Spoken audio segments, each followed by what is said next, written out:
Alright, let's just get this over with. Alien Infinite Macro. Here we go. Requirements: have decent Wi-Fi for the loading. Sometimes it might mess it up, so that's why you want to have good Wi-Fi. But if you don't, hey, maybe just try it. It doesn't matter. Hybrid or ground attacking air units like Toshiro, Weather, S-Death, Aizen. And now since there's new units just like Metal Knight, you could bring him because he is a hill. And there are spots for hills in this macro as well, so that's very good. But if you have hybrids or ground attacking air units, they're gonna be probably best because of course they're more efficient and you don't need to have space for the hills if it gets a little finicky. Now take supports, stuns, or buff units like S-Death for the freeze, Sakura for the overall damage increase, Kisuke for maybe SPA and range increase, and Brook. But I recommend just bringing these two if it's available. Money units, I brought both Bulma and Speedwagon for maximum money because of course this is infinite and the more money you get, the easier your run will go. Side note, you will not win all the time. Of course, there will be some runs that'll mess you up because you might have different angles or maybe you might have different bosses that you can't defeat. Who knows? There are different versions, which I'll show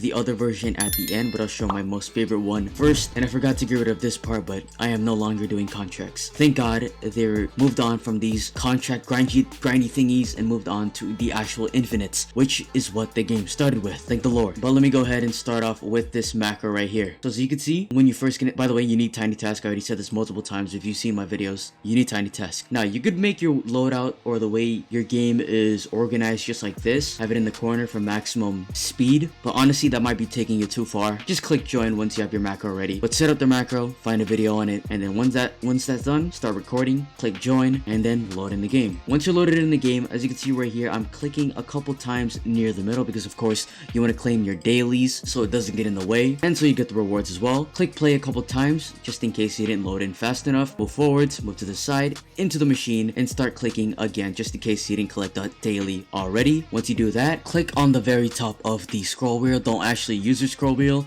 because it'll mess it up, but scroll all the way down, click on alien spaceship, select and start, and then spam it, and then wait until you're inside the game. Now this first take is going to be my favorite angle because it's more viable for hills as well and has much more open space, plus I feel like I get it more often than the other angle. But this is the angle right here. As you can see, it's mostly facing up towards your head, but this is a great one because it's really easy to get in placements. So once you're here, go straight forward, hit these in between those little reactors right there, go to the right side, hit this corner, face the corner a little bit so then you're aligned with every single macro that you will do. Once you do that, go towards the wall and to your side, or you could say to your right, and then move all the way to the left. Once you move to the left, go up a little bit, hit this wall right here, and then move to the right. As you can see, there's a ledge right here that can align with every other macro, just like the wall that we did before. Once you do that, go to the left hand side and then align yourself in the middle, and then right here, boom. This is a good spot because of course you have good spacing right here for every unit that you want to place down, your money units, your hybrids, your ground units, and then you have hill spots like over here, and that's mostly it. And since I don't really use hills like Metal Knight, since I don't really have them, I'll probably be using Toshiro since he's in my loadout right now. And as easy as this, place down my money units, place down my Toshiros to defend in the middle, place down my Sakuras to evolve them, or more so buff them I should say. And then over time it just gets easier and easier because as long as you have units that they could defend and have good traits, or at least have good damage, because early on they only have like 4,000 6,000 HP, which isn't really that crazy, you could really defend. But keep in mind that air units do come out around wave 6 and wave 7, so it could get a bit difficult if you don't already have hills down or hybrids or ground hitting airs, so that's why I recommend bringing those. But if you have units like Toshiro, S-Death, or any units that have a ton of damage, they should be able to get through any boss that comes through early on. Like this crab monster, dead. But let's skip forward here a little bit. As you can see, I got my money units down on the left hand side. I got my S-Deaths in the front doing time stop. I have one Aizen because I didn't really need to upgrade him. I was gonna stop at wave 30 anyways, and most of my Toshiros are fully upgraded. And from here on out, they have full AoE, they got full stuns, full crits, full damages. They get taken out by Aizen and Toshiro in terms of air units, and yeah, I'm good to go. And if I ever do need money, I could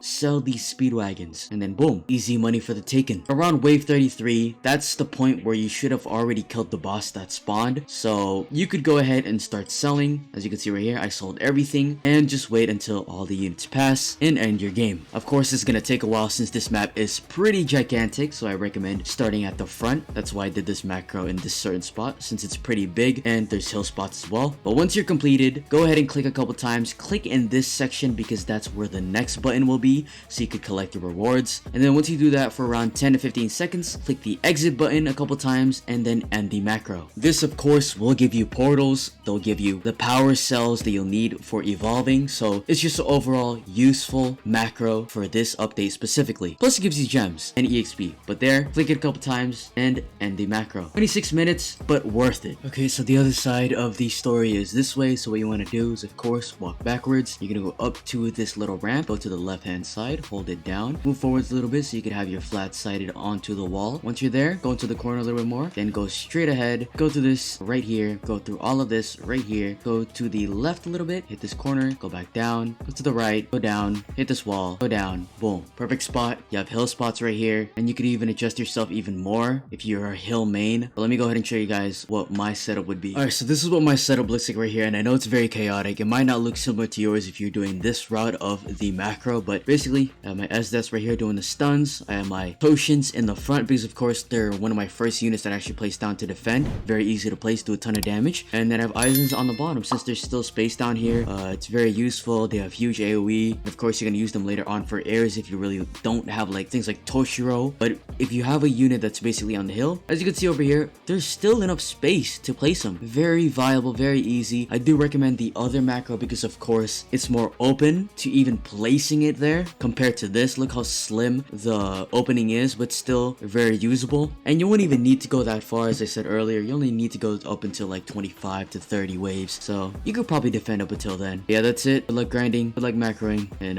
what a great update. You actually don't have to grind legend stages or damn bullets.